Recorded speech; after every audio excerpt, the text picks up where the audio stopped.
आप सुन रहे हैं मनोकामना फिल्म्स की प्रस्तुति। मनोकामना फिल्म्स स्टूडियो दरभंगा दरभंगा दरभंगा।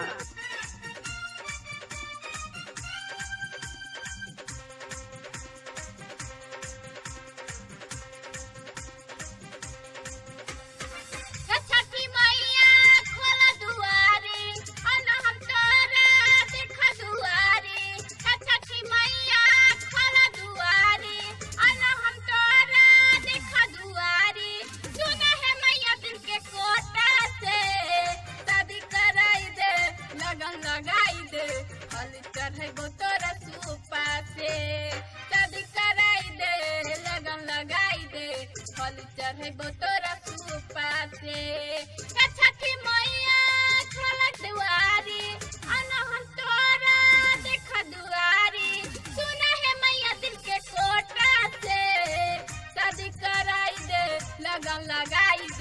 फल चढ़ेबो तोरा सुपा से।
फल चढ़ेबो तोरा सुपा से।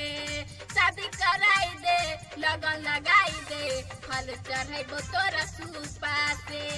फल चढ़ेबो तोरा सुपा से।